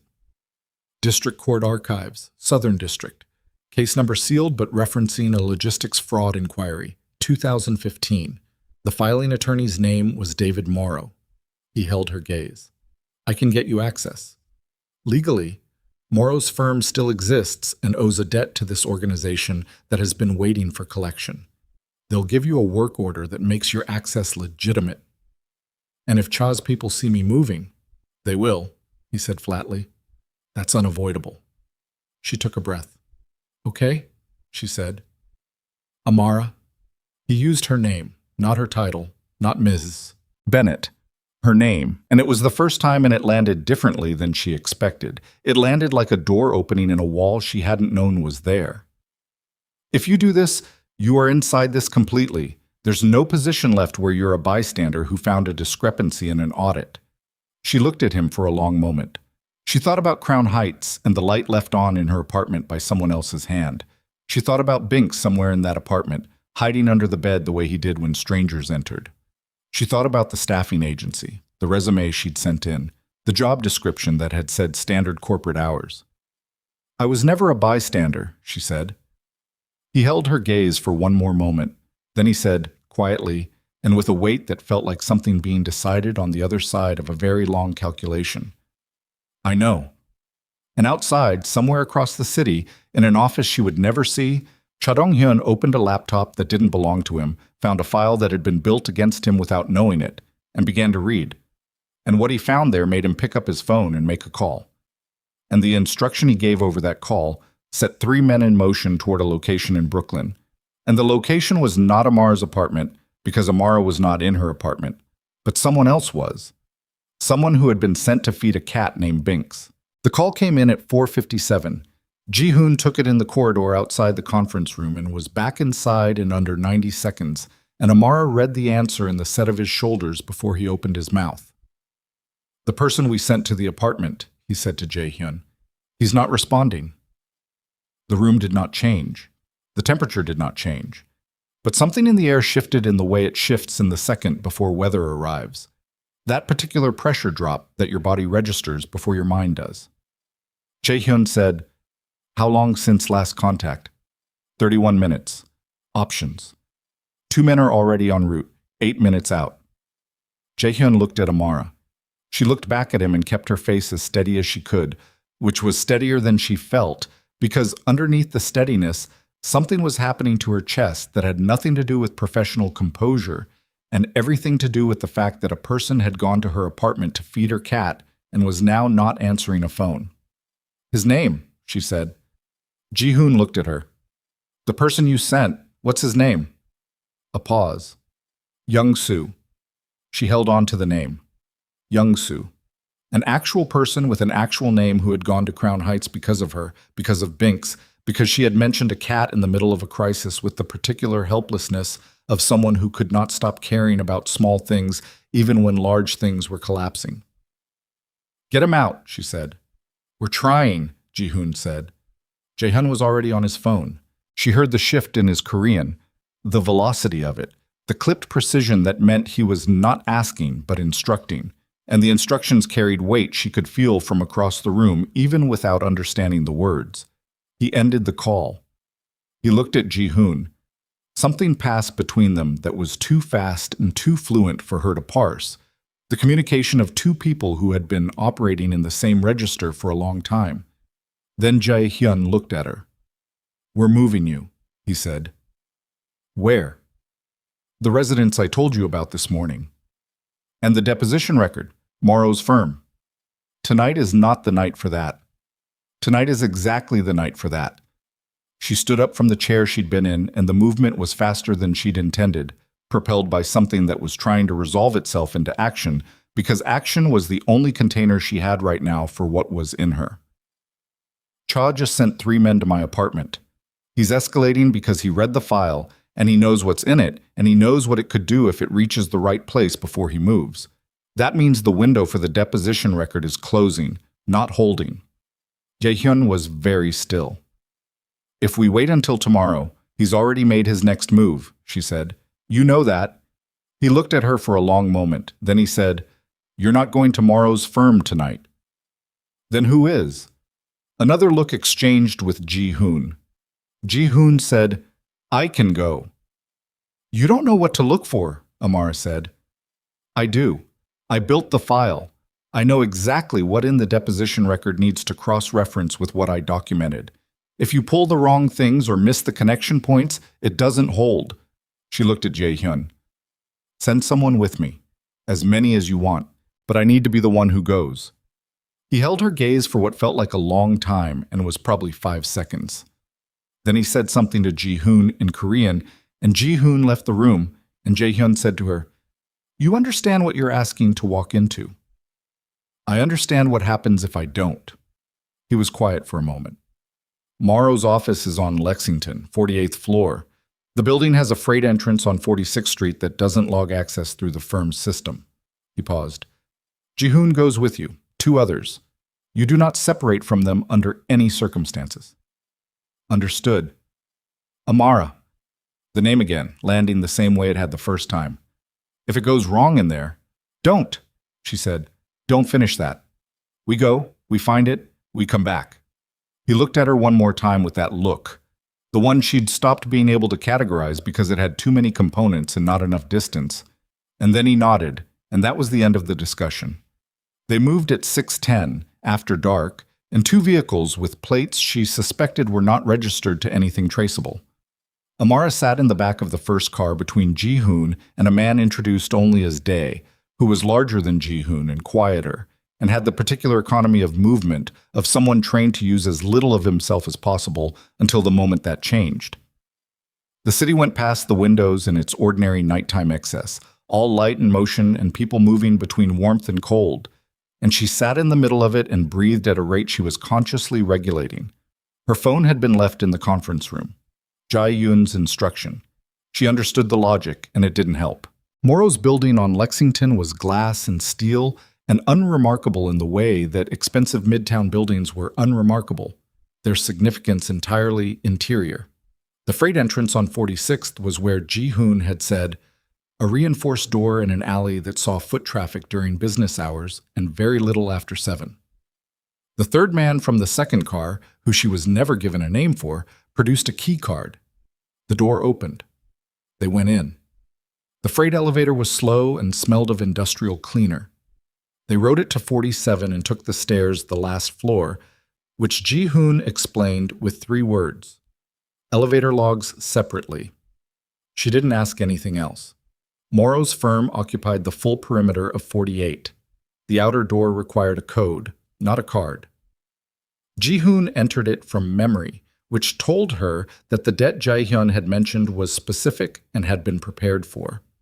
Inside, the lights were on low, after-hours ambient, the kind that ran automatically and meant the cleaning crew had already come through. The reception desk was empty. The carpet was deep green and very quiet underfoot. She found the archive room in 7 minutes, following the building directory Jae-hyun had photographed during a previous visit she decided not to ask about. The archive room required another code, this one entered by Dae, and inside it was floor-to-ceiling shelving, physical files in labeled boxes going back 20 years, and a terminal in the corner that accessed the digital catalog. She went to the terminal. The catalog system was standard legal archive software, the kind she'd used in 2 previous jobs, and she was through the search interface in under a minute. She typed David Morrow. She typed 2015. She typed Logistics Fraud Inquiry, Southern District. 14 results. She narrowed by sealed status, 4 remaining. She cross-referenced by counterparty name, not Cha's name because it wouldn't appear in the primary filing, but the subsidiary name she'd seen in the account codes from her documentation, the name she had memorized because memorizing things was a reflex she'd had since childhood and had never found a reason to stop. 1 result. She clicked it. The record was a deposition transcript, partial, 93 pages, with an attached summary and 2 financial exhibits. She started reading from the exhibits because the exhibits were where the numbers lived, and numbers were what she needed. 20 minutes in, she found it. The account code from Exhibit B matched a routing sequence she had documented from the Hanul subsidiary Isieri invoices with a specificity that was not coincidental. The same construction, the same 3-tier shell structure, the same terminal account held at a private bank in Macau that had since changed its name, but not its registration number. If you knew what you were looking for, the thread between the 2015 inquiry and the present operation was clear, sequential, and documented in 2 separate legal records now sitting in 2 separate locations. If you knew what you were looking for. She printed the relevant pages, 41 of them, the exhibits and the sections of the deposition where Cha's subsidiary infrastructure was described in terms that matched what she'd built. She stamped the print time in the corner of each one with the archive system's timestamp function because a document without provenance was just paper. She put them in the manila envelope Jae-hyun produced from his jacket with the preparedness of someone who had done this kind of night work before. "Got it," she said. Jae-hyun looked at the envelope. "How solid." "Solid enough?" She shut down the terminal. "We need to move." They were back in the freight elevator at 7:44. The descent was the same slow mechanical grind, and she held the envelope against her chest with both arms crossed over it, not because it would protect it from anything practical, but because her body needed something to hold. Dae was watching the elevator panel. Jae-hyun was on his phone, silent, reading something. The elevator stopped at 22. The doors opened. 2 men she didn't recognize were standing in the freight corridor. The 3 seconds that followed happened in a sequence she would reconstruct later from fragments. Jae-hyun moving left with a speed that didn't belong to his frame. Dae moving right, her own body making a decision without consulting her brain and dropping to a low crouch against the elevator wall, the sound of something struck against metal. A grunt that was short and sharp and cut off, the doors trying to close on something blocking them and sticking. She stayed down. She kept the envelope. She counted her own heartbeats because it was the only measurement available, and they were very fast and very loud and not helping. 11 seconds. 12. Jae-hyun said, "Up." She stood. The corridor was clear. Both men were on the floor in positions that suggested they would not be immediately mobile. She did not look at them closely. She looked at Jae-hyun, who had a cut above his left eyebrow that was bleeding with the cheerful indifference of head wounds. "How did they know?" she said. "Building entry," Dae said. "Keycard was flagged. Morrow has a secondary alert system. Someone on Cha's side has access to it." "Ms. Yoon," she said. "Probably." "How many more?" Jae-hyun and Dae looked at each other in the way that meant the answer was not good. "The building exits," Jae-hyun said. "Main lobby is covered. 46th Freight is covered. Those 2 were the forward team. There are 2 more outside. So 4 total, plus however's in the lobby. Yes. She looked at the envelope in her arms. She thought about the 41 pages inside it, and the account codes and the routing sequences, and the Macau bank registration number, and the 11 days she had spent building what was in this envelope's twin before someone took it from her apartment. Stairwell, she said. Jae-hyun looked at her. 22 floors, we go down the stairwell on the east side. Does it exit to 47th or 46th? 47th. Then it exits on the opposite block from the freight entrance they know about. If their coverage is on 46th and the main lobby on Lex, the 47th exit is the gap. She looked at Jae-hyun's bleeding eyebrow. Can you move? I'm moving now. Then let's go. The stairwell was exactly where the building schematic on the archive terminal had shown it. 22 floors is a long way down at speed in dress shoes on concrete stairs with a manila envelope pressed against your sternum. And Amara discovered partway through floor 16 that her left knee had an opinion about the pace that she overruled, and discovered at floor 9 that overruling it had a cost she would be paying tomorrow, and filed both facts away and kept moving. Jae-hyun was ahead of her, hand pressed to the cut above his eye when the angle allowed. Dae was behind her, close enough that she could hear him breathing, which meant he was close enough to intervene if her legs made a decision before her brain could. The third man, the one still nameless, was behind Dae. Ground floor. The exit door had a push bar. Jae-hyun held up a fist. Wait, and listened for 3 seconds with the specific stillness of someone whose hearing had been trained to a finer resolution than hers. Then he pushed the bar. 47th Street.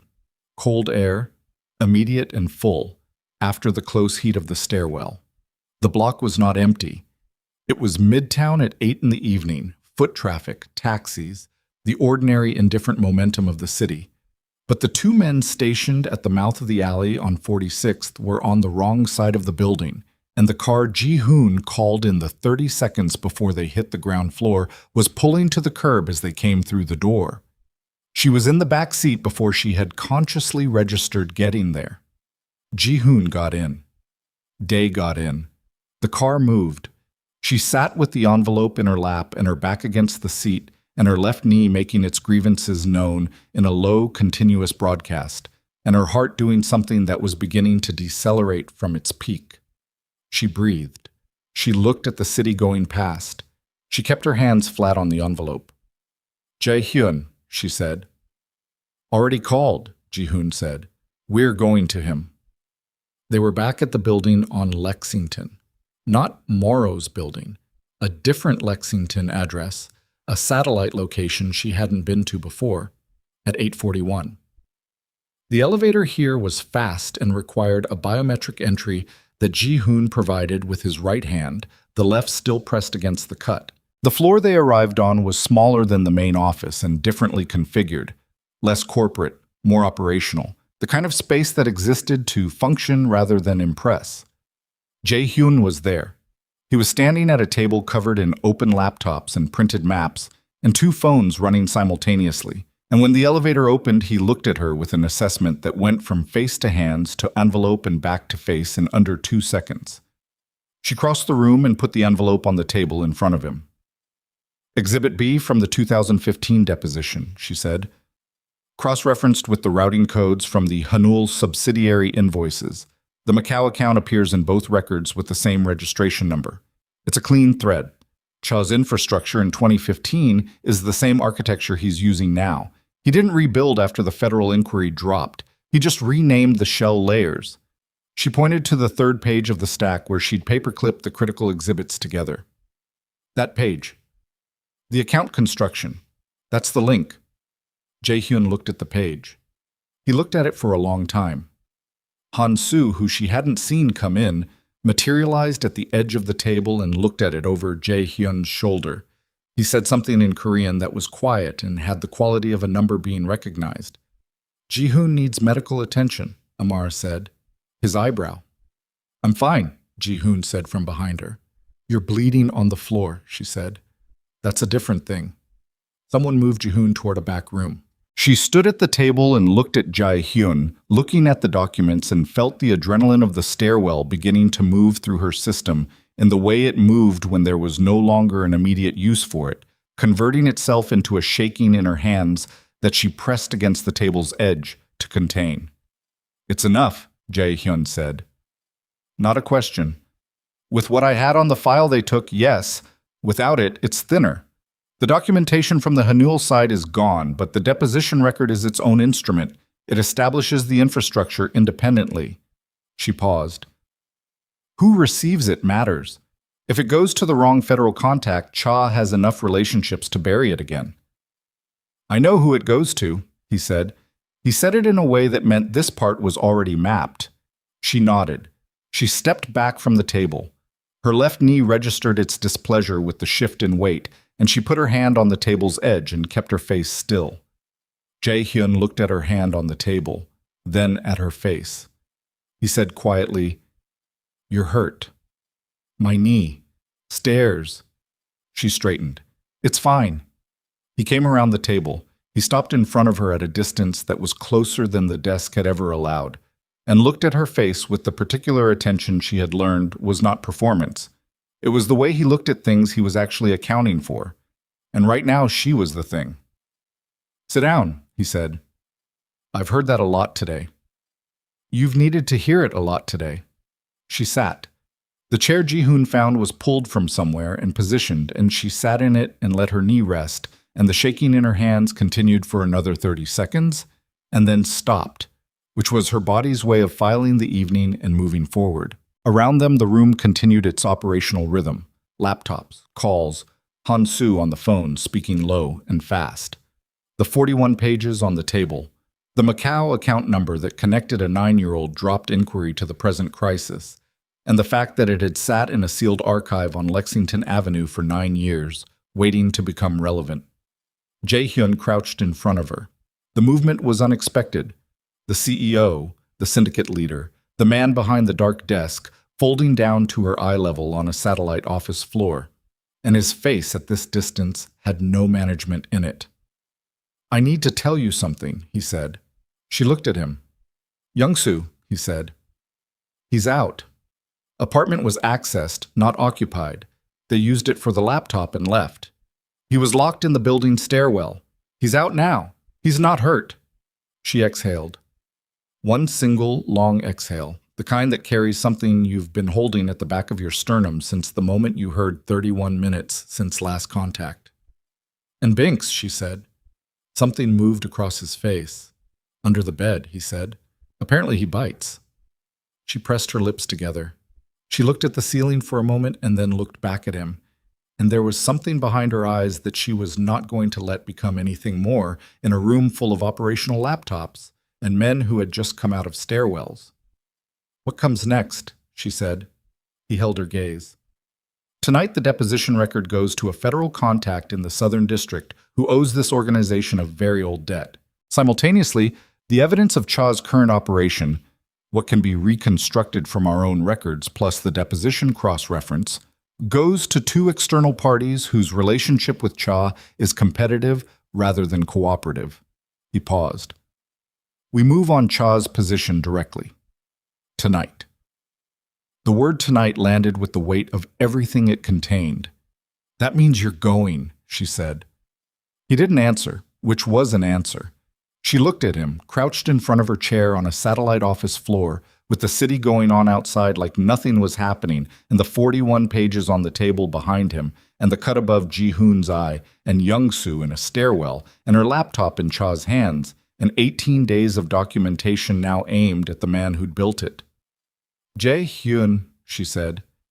His name, this time, not his title, so, and she watched it register the same way her name had registered on him, a small and irreversible thing.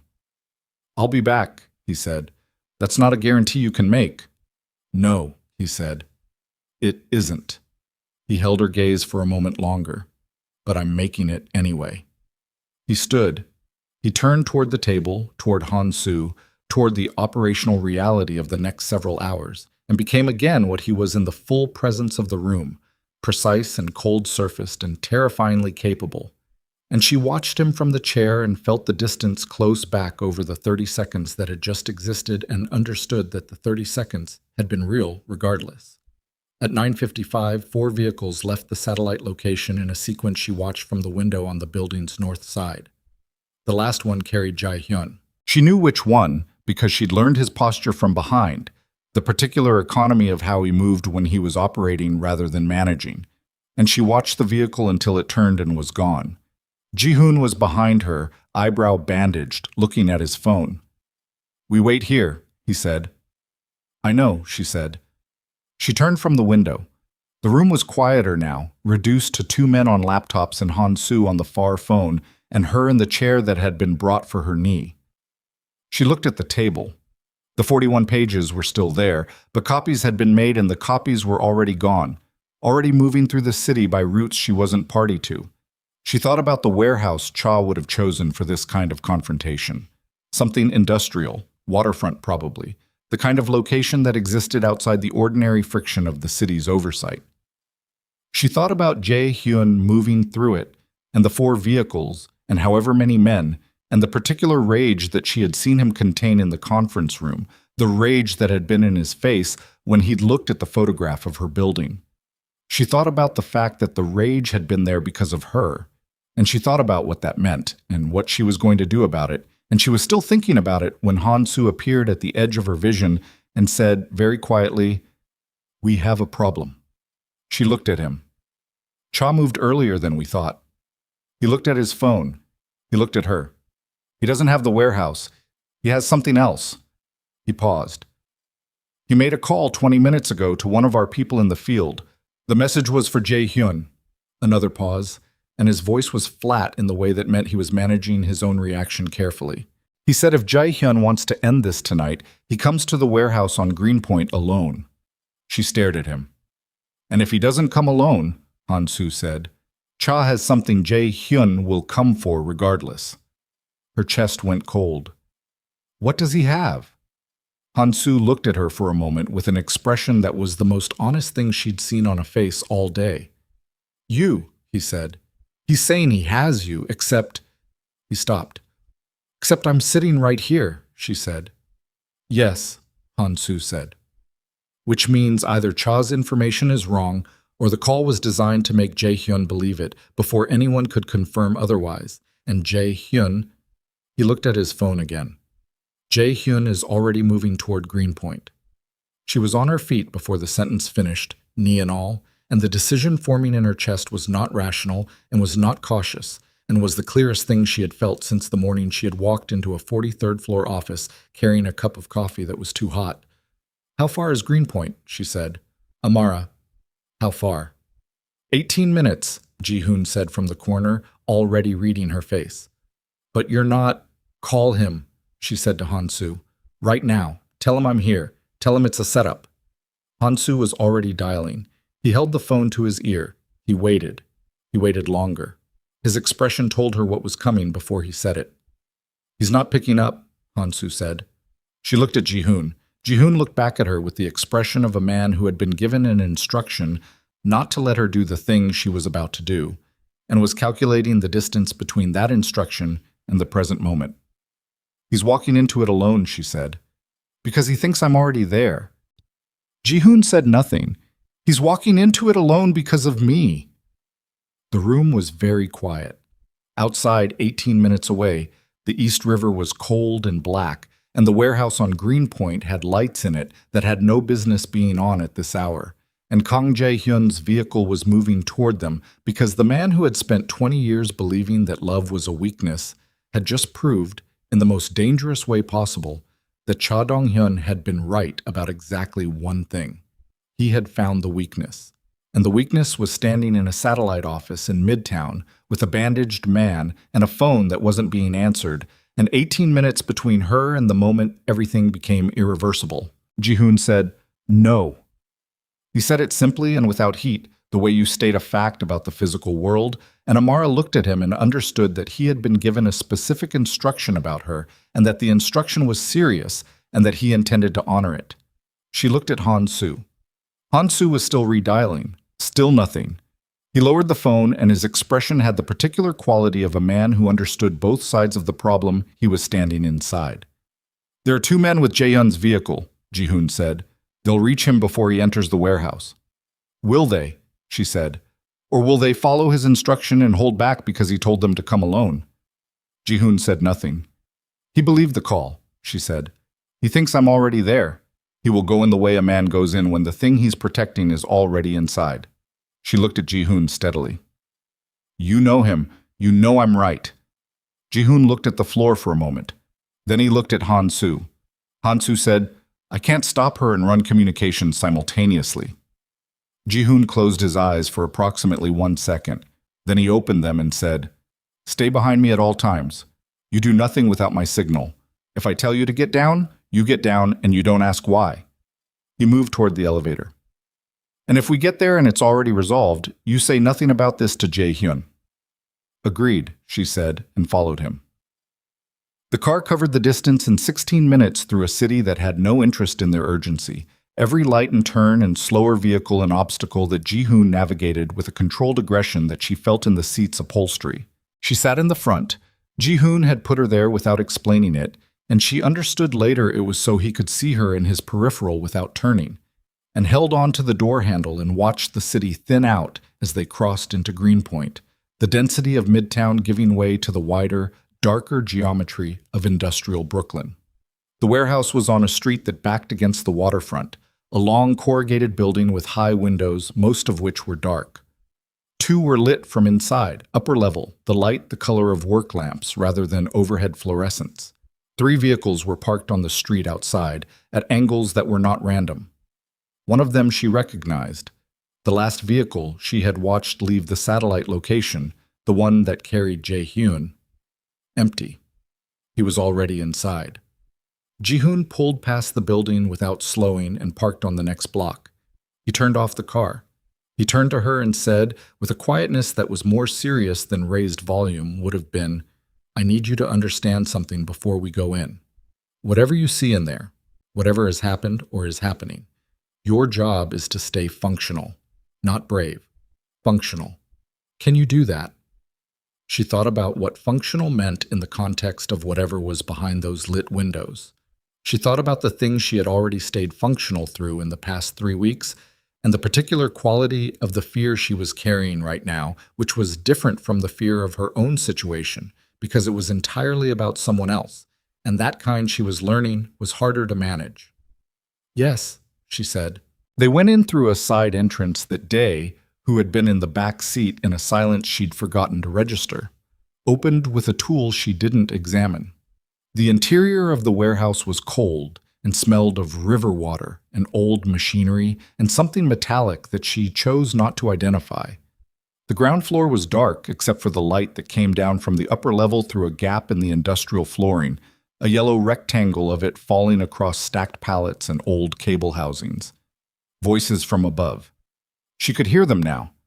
Not words yet, but register, and she knew Jae-hyun's register, had calibrated to it across 3 weeks of proximate listening, and she found it in the mix, and the finding of it loosened something in her chest that had been wound very tight. He was alive. He was speaking. Jae-hyun found the stairwell on the east wall. Metal, open-sided, the kind that announced weight and movement with every step. He looked at her, pointed to his feet, and demonstrated a specific placement along the outer edge of the stair where the metal was supported rather than cantilevered. She nodded. They went up that way, single file, Dae behind her, and the stairs gave almost nothing. The upper level was a broad open floor with the structural bones of the building exposed, beams, the underside of the roof, the high windows through which the ambient light of the waterfront filtered in gray suggestions. The work lamps were positioned at the far end, 2 of them on stands, and in their light the scene had the flat, overexposed quality of a stage. Cha Dong-hyun was there. He was standing with 3 men arranged around him in a loose configuration that wasn't casual. It was tactical, the spacing of people who knew where to be. He was dressed the same way he had been in Jae-hyun's conference room, the same dark coat, the same self-possessed stillness of a man who had decided long ago that urgency was a performance for lesser people. Jae-hyun was 12 feet from him. He had come in with two men. She could see them at his periphery, positioned the way Jae-hyun positioned himself, trained and watchful. And he was standing with his hands at his sides and his jaw carrying the tension she had learned to read, and his eyes on Cha with a focus that excluded everything else in the room. She and Jae-hyun were at the top of the stairs, in the shadow of a support beam, and nobody in the lit end of the room had registered them yet. She heard Cha say, in English that was precise and unaccented, and clearly chosen for the formality of its clarity, "She's not here." "I can see that," Jae-hyun said, "which means the call worked." A pause. "Which means you came anyway." "I came to end this," Jae-hyun said. "Her location is a separate matter." Cha made a small sound, not a laugh, something that acknowledged the answer without accepting it. "You came because you believed she was here. Don't reframe it for my benefit. I've known you for 9 years, Jae-hyun. I know exactly what that look means, and I know exactly what made you walk through that door." He took one step forward, unhurried. "I wanted you to see it yourself, what you've become, what she's done to the architecture of how you think." Jae-hyun said nothing. "The man I competed with 4 years ago would have verified the call before moving, would have sent 2 people ahead and waited for confirmation. That man was difficult. That man cost me significant resources and significant patience." Cha tilted his head slightly. "This one walked into a building because a woman's name was mentioned." She felt Jae-hyun's hand on her arm, slight pressure, not restraint. Information. "Not yet." "You want to talk about architecture," Jae-hyun said. "Let's talk about the 2015 deposition, Southern District, Exhibit B." Something shifted in Cha's stillness. Microscopic, but she had learned to read small shifts. "The Macau account," Jae-hyun continued, "registration number unchanged for 9 years. You kept the structure because rebuilding it would have cost more than you wanted to spend, and because the inquiry was dropped, and you believed buried." A pause. "It's not buried anymore." Cha looked at him for a moment. "The laptop gave us the cross-reference point. Your own records, subpoenaed from a 2015 proceeding you thought was closed, confirm the current routing structure." Jae-hyun's voice was level and cold and carried the particular authority of someone who has converted fear into precision. "It's already with the Southern District, not the contact you own. The other one." The room was very quiet. Outside the high windows, the waterfront made its low, continuous sound, water against structure, indifferent and ongoing. "Then we have nothing left to negotiate," Cha said. "No," Jae-hyun said, "we don't." What happened next was not cinematic. She had understood from every instinct she'd developed over 3 weeks that the reality of Jae-hyun's world was not the version that looked clean from the outside, and the next 4 minutes confirmed that understanding completely. It was fast and loud and brutal, and when it was over, the work lamps were still on and 2 of Cha's men were down, and one of Jae-hyun's was bleeding from his forearm, and Cha Dong-hyun was against the far wall with Jae-hyun's hand in his collar, and the particular expression of a man who has reached the end of the options he'd calculated. She had stayed behind the beam. Jae-hyun had moved. She had felt him go and had stayed because functional was the instruction, and functional meant not becoming a variable in someone else's calculation. She had watched. She had breathed. She had kept her eyes open because looking away felt like a lie she didn't want to tell herself about what this world was. Now it was quiet. Jae-hyun said something to Cha in Korean. She didn't understand it. But Cha closed his eyes for a moment, which was its own kind of answer, and when Jae-hyun released his collar and stepped back, Cha stayed against the wall and did not move. Jae-hyun touched her arm again. "Come down," he said quietly. "It's done." She came out from behind the beam.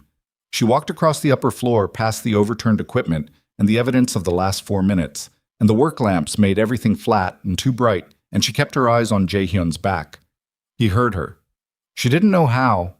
She was quiet, and the space was large, but he turned before she reached him, and his face when he saw her did the thing it had done in the satellite office when he'd seen the photograph of her building, except rawer and with less time to manage it, and she saw in the space of 1 second what it cost him to keep his expression from becoming something he'd decided it shouldn't be in a room with witnesses. "You're not supposed to be here," he said. "Jae-hyun drove," she said. "Technically, I was just a passenger." His jaw did something, not quite what she would have called a smile. Something that lived in the same neighborhood and had rougher edges. "Are you hurt?" "My knee. From earlier." She stopped in front of him. She looked at his face. The tension that was beginning to dissolve now that the thing requiring it was over. The exhaustion underneath it. The thing underneath the exhaustion that she had learned to find. "You." He looked down at himself with the brief inventory of a man who has stopped tracking physical costs during and only accounts for it after.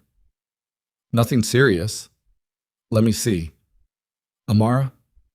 "Let me see," she said in a register that was not a request, and he looked at her for a moment and then exhaled and let her look. There was a cut on his left palm, shallow but open, and she took his hand and held it in both of hers and looked at it and thought about the morning he had stood behind a desk with coffee on his suit and looked at her on the floor and said, "Get up," and how far the distance was between that morning and this one, and how neither of them had known what the distance would contain. "We need to wrap this," she said. "I know. There's a first aid kit in Jae-hyun's car. There always is." She looked up at his face. "I noticed it the first time I was in that car. I notice things." "I know you do," he said quietly. They stood for a moment in the flat light of the work lamps with his cut hand between her palms, and the room settling around them into the particular silence that follows the end of things. And it was not comfortable, and it was not romantic, and it was entirely, completely real in a way that she had stopped being afraid of somewhere between floor 22 and the ground. She let go of his hand. "Can we go now?" she said. "Yes," he said. "We can go." The aftermath was not clean, and it was not fast. The weeks that followed the night in Greenpoint moved in the texture of institutional process. Federal inquiries, document submissions, the careful architecture of consequences being assigned to their correct owners. The Southern District contact Jae-hyun had referenced received the deposition cross-reference and the reconstruction of the Hanul subsidiary records within 48 hours of the warehouse. Cha Dong-hyun's organization did not collapse immediately. These things never did, but the Macau account was frozen within 10 days, and the subsidiary structure that had taken 9 years to build began to dismantle itself in the way things dismantle when their financial foundations are removed, slowly at first, and then with momentum. Ms. Yoon's cooperation with the investigation was extensive and, in the end, the most damaging instrument against Cha's remaining infrastructure. She did not do it out of conscience. She did it out of the same calculation she had applied to everything, and the calculation this time produced cooperation as the optimal outcome. Amara did not hate her for it. She didn't quite forgive her either. She filed Yoon away in the category of people who had taught her something at a cost she hadn't agreed to pay, and she left her there. Park Sung-jin's fate was something she was never given the details of, and she decided after some consideration that she didn't need them. What she needed was to understand what had happened and why, and that she had done, and the rest was in a category that belonged to a world she was still learning the geography of. Hansu's access codes were traced to a compromised secure line that Yoon had exploited during a period when Hansu had been out of the country for 11 days. The investigation concluded he had not been complicit. He received this conclusion with the expression of a man who had known it was true and was relieved to have the documentation. He and Amara reached an understanding that was not quite friendship and was not quite professional, and existed comfortably in the space between, which seemed to suit them both. Young-soo, who had been locked in the stairwell of her building, returned to the organization with a bruised shoulder and a story that circulated among the men on the executive floor, with an investment in the telling that suggested it had improved in the iterations. He never said anything directly to Amara about Binks, but 2 weeks after the warehouse, she found a small bag of premium cat food on her desk with no note, and she understood who it was from and why no note had been left. Binks, for his part, had survived the intrusion of strangers into his apartment with his dignity intact and a new disdain for the hall closet, which he had apparently spent the duration of events occupying, and which he now regarded with the suspicion of a creature who had learned that enclosed spaces could betray you. Amara returned to her apartment 7 days after the night in Greenpoint. She had spent those 7 days in the residence that Jae-hyun maintained, a brownstone in the West Village, quiet and spare, and furnished with the particular minimalism of a man who had never prioritized comfort over function. And she had found, to her mild surprise, that the space was not uncomfortable.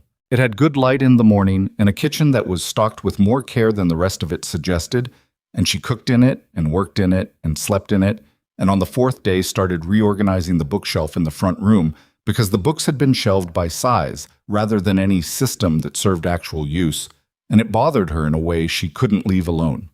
Jae-hyun found her doing it on the evening of the fourth day. He stood in the doorway of the front room for a moment and looked at the organized result and then at her and said nothing, and she said without turning, "By subject and then author within subject. It's more useful." "I never use them," he said. "That's why they were organized wrong," she said. He was quiet for a moment. Then she heard him move into the room and settle into the chair by the window, and the silence that followed was the kind she had come to recognize as the silence of his actual presence, rather than his managed presence. And the distinction was one she valued in a way she hadn't found language for yet. "The Southern District is moving on the subsidiary accounts," he said. "I saw the notification. The exposure to Hanul's legitimate operations is limited. The shell structure Cha built was designed to be deniable in both directions.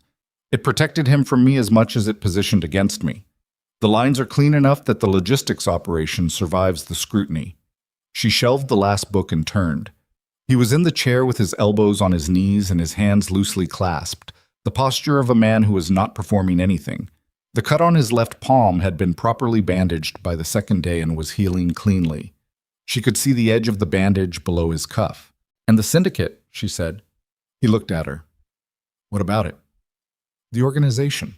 What happens to it?" He was quiet for a moment that held more deliberation than evasion. "Some things change," he said. "The financial architecture needs reconstruction. Sungjin's damage was more extensive than the surface discrepancies. It'll take 18 months to rebuild the legitimate channels to the point where they can carry the weight they need to carry." A pause. "Some things don't change." She looked at him steadily. "I know what you are," she said. "I knew before the warehouse. I'm not asking you to be different. I'm asking what the shape of it is." "The shape of it," he said, with a slight shift in his expression that acknowledged the phrasing, "is that I run an organization with operations that exist outside what the law permits. That will continue. The exposure created by Cha's infiltration is being managed. The people inside the organization will continue to have the protection of its structure." He held her gaze. "And I will continue to be the person who runs it." She nodded. She had known this. She had known it the way you know things that you have looked at directly rather than letting exist at the edge of your vision. "Okay," she said. He looked at her. "That's it." "What did you expect?" "More," he said honestly. "I've had 3 weeks to make my peace with the shape of things," she said. "I did it the same way I do everything. I took it apart. I looked at the components, and I decided what I could hold and what I couldn't." She moved toward the chair across from his and sat in it, her left knee still not entirely forgiving her for the stairwell. "I can hold the shape of things as they are. What I can't hold is dishonesty about it." He looked at her for a long time. "You've never been dishonest with me." "No," she said. "I haven't.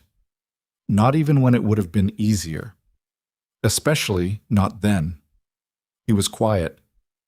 Outside the front room window, the West Village moved in its evening rhythm, the particular sound of a neighborhood that was human in scale in a way Midtown never was.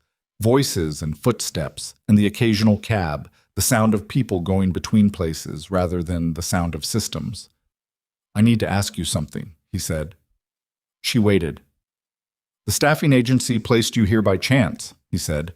"That's what the record shows. 3 prior placements fell through in the same week. You were available and proximate, and the position needed to be filled." He paused. "I've had 3 different people verify that sequence. It holds." "It does," she said. "I was between placements. They called me on a Wednesday. I started Thursday. Which means the thing that started all of this was a carpet with a lifted corner and a cup of coffee," he said. Not incredulous, reflective, working through the logic of it the way she worked through account codes. "And the fact that you didn't fire me," she said. "I almost did." "I know. What stopped you?" He looked at her for a moment. "You stood up," he said simply. You were on the floor and you were frightened and you stood up anyway and told me the carpet was a liability. A pause. I had not seen that in a very long time. Someone frightened who didn't try to make the fright invisible. She thought about the floor of his office, the cold stone, the cup rolling away. She thought about how it had felt to stand up knowing she was probably already fired and deciding to be honest about the carpet regardless, because dishonesty about small things was a habit that corrupted everything it touched. I almost didn't come back on Monday, she said. I know. What would you have done? He was quiet for a moment. I don't know, he said, and the honesty of it, the simple unwillingness to construct a more decisive answer, was something she valued more than a cleaner response would have been. They sat across from each other in the front room of the brownstone, with the reorganized bookshelf between them and the evening outside the window, and the weight of everything the past 3 weeks had cost being distributed slowly into something more sustainable. She went back to her apartment on the 7th day. She went back to the office on the 9th, arriving at 7:50 as she had from the beginning, the overnight queue waiting, the schedule requiring management, the ordinary texture of the work unchanged beneath everything the work had turned out to contain. Jae-hyun was there, Dae was there, the men on the floor who had once moved around her with the polite indifference of people who had filed her in the category of temporary, were different now in the way that things are different after they have been tested together. Not warm exactly, not familiar, but present in a way that acknowledged shared history, which was its own form of belonging. The chair outside Jae-hyun's office was her chair. It had always been her chair. She sat in it, and she worked. He arrived at 8:40. He walked past her desk with the same minimal acknowledgement, the glance, the slight tilt of the chin, and went into the office, and she pulled the schedule and knocked twice and went in. He was at the window posture. She set the schedule on the desk. Rotterdam Supplier is following up on the contract extension, she said. I've drafted a response pending your review. The Incheon route has a new manifest discrepancy. Minor, probably clerical, but I've flagged it. She paused. And the 42nd floor security codes have been reset per Jae-hyun's recommendation. New access protocol starts today. He turned from the window. He looked at her. The full version of the look, the one that took its time and accounted for everything it found. And she stood in front of his desk with her folder and her reading glasses pushed up into her curls and her left knee at approximately 80%, and met it directly. The carpet, he said. She blinked. What? In the main corridor. He looked briefly, almost imperceptibly, like a man who is allowing himself something small. It's been repaired. She looked at him for a moment. She thought about the first morning, the cold floor, the coffee spreading across a suit that cost more than her monthly rent, the way she had stood up with her heart going at an unsustainable rate and told him the carpet was a liability. It's about time, she said. He looked at her. Something in his face, very quiet and very deliberate, settled into an expression she had not seen there before. Not the controlled composure of the desk or the raw exposure of the warehouse. Something that lived between them and belonged to neither category, something that was simply and completely his own. He said, "Sit down." She sat. He came around the desk and sat in the chair across from her, not behind the desk, across from her, the same side of the distance. And outside the window, the city was going on in its loud, ordinary, indifferent fashion, 43 floors below, and inside the office it was very quiet. He put his left hand on the arm of the chair, the bandaged palm facing up. He didn't reach for her. He simply placed it there, and she looked at it, and she put her hand over it, her fingers finding the bandage's edge. And they sat that way for a while without speaking, because some things didn't need language to be established, and some agreements were made in the body before they were made anywhere else. She thought about everything the past 3 weeks had cost, the sleep and the safety and the ordinary distance of a life that didn't require her to be more than she had prepared herself to be. She thought about the laptop in Cha's hands and the photograph of her window with the light left on and the 11 days she'd spent building something she'd believed was hers to control. She thought about Young-soo in the stairwell and Jae-hyun's bandaged eyebrow and the 41 pages in the manila envelope and the freight elevator and 22 flights of stairs at speed in the wrong shoes.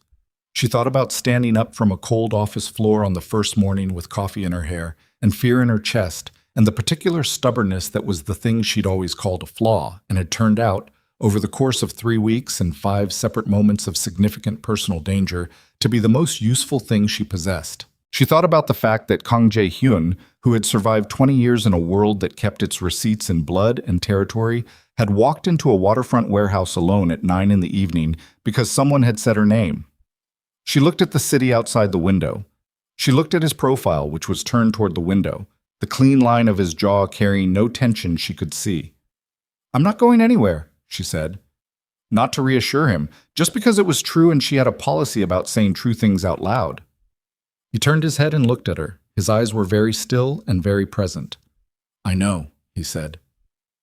Outside, the city did what the city did, moved and pressed and generated its endless noise, indifferent to the people inside it and the things they had survived to get to this particular morning. The file had been submitted. The accounts had been frozen. The carpet had been repaired. The man who had believed that caring about someone was the worst strategic error a person in his position could make was sitting in a chair with his bandaged hand under hers, and he was not afraid of it.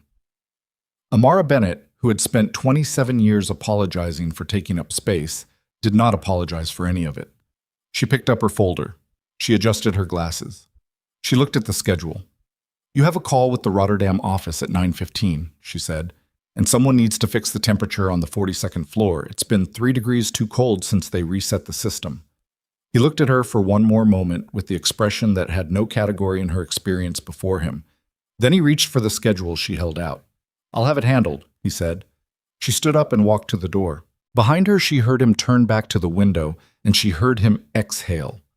One long, quiet breath, the kind that follows the end of something long held. And she understood that what she was hearing was the sound of a man who had spent 2 decades building walls to survive his world, learning, at 34 years old, in an office 43 floors above a city that didn't care either way, what it felt like to stop. She pulled the door half closed behind her, settled into her chair, and opened the overnight queue. The work was there. She did it. The morning moved the way mornings do when the crisis is over and the ordinary has been restored, with the patience of something that was always going to return regardless. And outside the windows, the city ran on toward noon in the cold, clear light of a season that was changing. And inside the office, the temperature was exactly right, and the carpet in the main corridor lay flat and smooth and even and gave nobody any trouble at all.